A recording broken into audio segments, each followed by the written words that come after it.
Welcome to week 9 of Technopreneurial Leadership. Today, we're diving into a topic that's crucial for entrepreneurial success, managing and leading teams through participation, collaboration, and trust.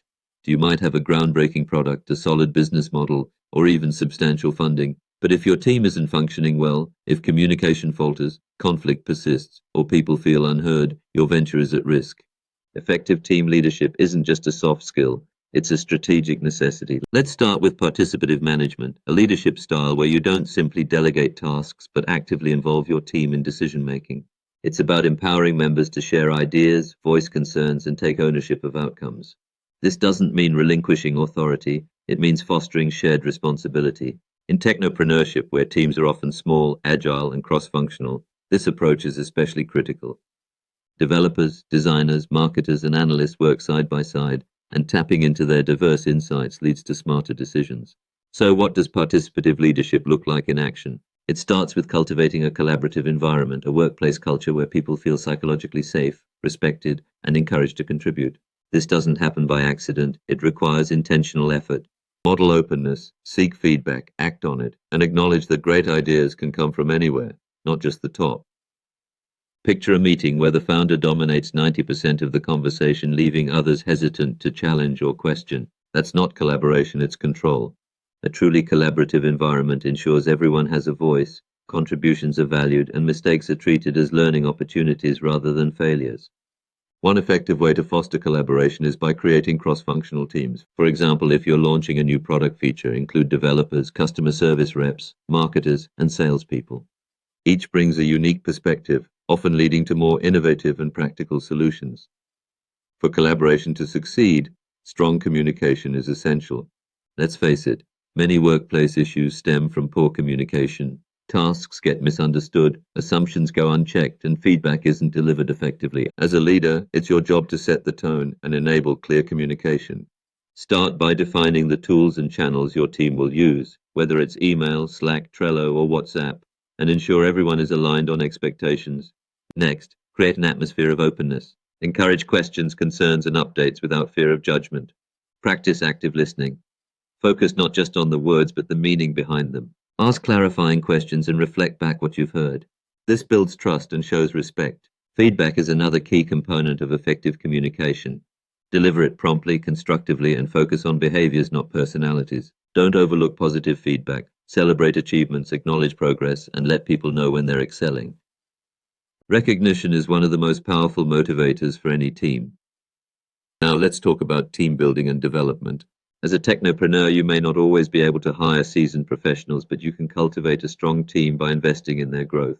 Start by understanding your team members, not just their skills, but their motivations, values, and working styles. This knowledge helps you delegate effectively, match tasks to strengths, and foster team chemistry. Team building activities, whether formal like workshops or informal like meals and online games, can strengthen relationships. But true team development goes beyond bonding. It's about helping your team grow over time, offer learning opportunities, encourage peer mentoring, and set goals, not just for performance, but for skill building and leadership development. A strong team doesn't just deliver results, they evolve together. Of course, even the best teams encounter conflict. Conflict isn't inherently bad. Healthy disagreements can lead to better decisions. The problem arises when conflict becomes personal, unresolved, or toxic. As a leader, it's important to spot early signs of tension, silence during meetings, side conversations, or strained interactions, and address them promptly but calmly. Listen to all sides without bias and try to uncover the root cause. Is it a misunderstanding, a personality clash, misaligned expectations?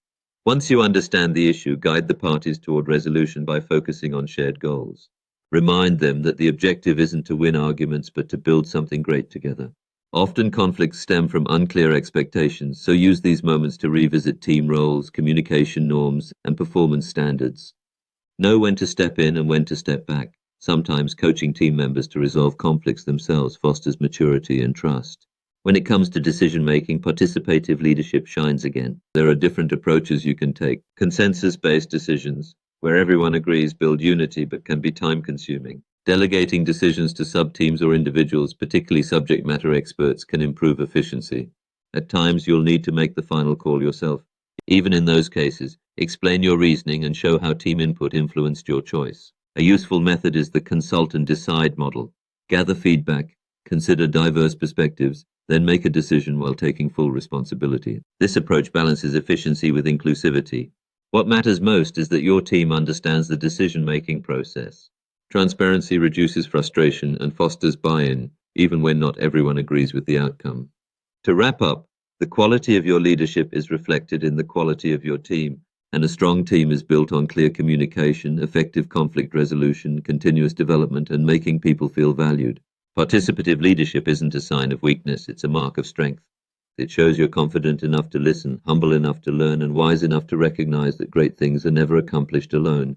Next week, we'll tackle how to manage change, navigate uncertainty, and build resilience within your organization. Until then, keep practicing the habits of a collaborative, communicative, and courageous leader. See you in week 10.